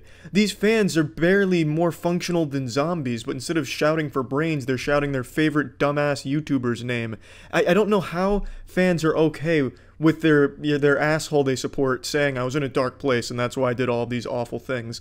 For example, Jeffree Star accused James Charles of being a sexual predator, saying he needs to be thrown in jail, he molests people, he's gonna rob you of your cum and your dreams, he's a bad person. He says all these things.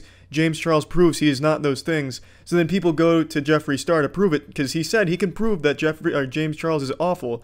And then when it comes time for him to prove it, he releases this 13-minute video where he drones on about how he's in a dark place and that he's going to be the mature man and not prove anything he said.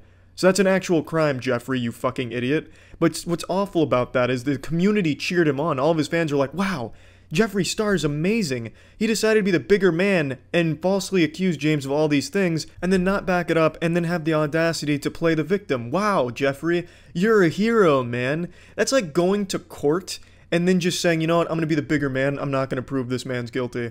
Oh, okay, nice, yeah, wow, great work, excellent, Jeffree. Fantastic. You fucking accuse this man of crimes, and then you have the gall, you have the chutzpah to go on camera playing the victim and pretend that you're some mature vanguard of justice by not stooping down to the drama level. You made these claims saying you can back them up, and then you just bail out of it, meaning you lied. You accused an innocent person of all these awful things, and then you played the victim. You're a fucking douchebag, and your community sucks. Jeffree Star fans suck. Jeffree Star sucks. Now, that's the all-encompassing thing I hate about the internet there. That's just a specific example. Dark place defense and dumb fucking fans that excuse it and promote it as if they're a good person because they were in a dark place and everything they did gets a pass. It's awful, and I hate that. But kind of piggybacking off of that, in terms of YouTube fans, I absolutely hate when a community around a YouTuber goes out of their way to spread shit to other YouTube channels and other places on the internet. And some of you guys do that watch my shit. You know, I'll make a video about someone just casually goofing on them. You'll go to that person's video and relentlessly insult them. Or you'll just be total assholes to them and be like, oh, Critical sent me here. Critical told me to come over here and fight a battle for him. So I'm here to fight for Army Critical. Yeah, let's go, nipple neutrons, yeehaw. I hate that. I hate that. I think most people hate that. No one wants to see that kind of shit on a video they're watching. They want to just see things related to what they're watching. They don't want unrelated Leafy is here hissing and garbage like that. It's intrusive, annoying, and just downright dumb. Twitch streams have the worst of it though. When I do a just chatting stream at twitch.tv/moistcritical, the thing I hate most is when some goddamn warrior for their favorite YouTuber comes in, they're like, Charlie, watch Badlands Chugs, Joey's World Tour, watch them now, and then they'll spam it 50 times. You know what that makes me do? It makes me not want to watch anything from those people ever, because you're a shitty fan and a shitty marketer or promoter for them. I don't know what you think you're going to accomplish with that. It just turns everyone off of the person that you're trying to promote or trying to get out there. It's just bad behavior, childish behavior. Now don't get me wrong, I'm sure it's appreciated by everyone you're trying to promote, and I know if you're doing it for me, I appreciate that you like my shit that much that you want to share it with everyone, that's great, but that's not the way to go about it. That makes me afraid of you. That makes me feel like you're some type of raving lunatic who's gonna peruse the trash can looking for a half-eaten sandwich that I've thrown in there so that you can grab my DNA from it and clone me or something in a basement, like a laboratory. That just makes me afraid. It's weird. It's obsessive behavior and it's not healthy. And it's just shit internet behavior, to be honest with you. Another big one that I really don't get is people that go on like a Twitter rant or a Reddit subreddit post rant where it's like, I used to love this person, but now I just can't stand the sight of him, and the thought of that person makes me want to vomit and cry. For example, on my subreddit, the Critical one, every now and then there'll be a post like, I used to love Charlie before he showed his face and when he hated himself. That's when Charlie was the best to me. But now, this Charlie, I fucking hate him and his hair's awful. I hate that guy. And they'll go on this like 3 paragraphs explaining why they hate me. What's the point of that? You're just a douchebag. You're a fucking sad little asshole. It's fine if you don't like the shit I make now. That's totally okay. But what's the point in going out of your way to make this long post that you've clearly put a lot of blood, sweat, tears, and micro-dickery into? What is the point? Are you expecting like a round of applause for being so brave? I don't get it. This happens with every community. Ethan's community gets this all the time. Every internet person gets this shit, and it's the dumbest thing because I don't see the point. Just quietly stop. Why do you have to bring everyone else down or try and insult the person and make this big hoopla and song and dance about it? It's just so stupid. It's pathetic. And the last big one I can think of right now is opinions. Anytime some Z-list internet pseudo-celebrity posts an opinion, it's going to divide their community, no matter how trivial it is, the subject. If an opinion differs from a fan, it's going to be a fucking disaster and they're losing a fan every time. This never really occurred to me until I started doing the moist meter, but I'll give something a score that is lower than what someone else would have given it, and that person sends me this long, droning email about how they hate me now and lost all their respect for me because I didn't like their favorite toy as much as they did. And now I see that on every single post on Twitter of anyone who makes internet shit at all. That's why all of them are so goddamn fake, because they know they can't share an actual opinion or else they're gonna get a lot of angry backlash. And it's so stupid because that's the entire culture right now, not just internet. If someone has a different opinion than you on anything, you can't be friends with that person, you can't associate with them. Everyone wants these fucking boring ass echo chambers of the same regurgitated shit that they believe, and they don't want to take in any other perspectives. It's awful. It's silly.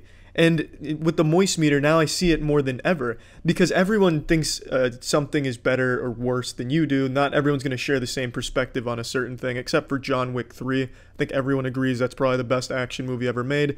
But other than that, everyone's going to differ in opinion. So every time that happens, they're like fucking trained to hate you now because you have a different opinion on a movie than they do. Like, that's the thing that stops them from being a friend of yours now. It's fucking stupid, and I hate that. So yeah, that'll kind of wrap it up. These were just the ones that I thought of off the top of my head for this, because I really wanted to get my pet peeves out there and the things I really don't like about internet shit, revolving like internet personality people and all that, and internet communities. And these were the ones that came to my head right away. That's it. See ya.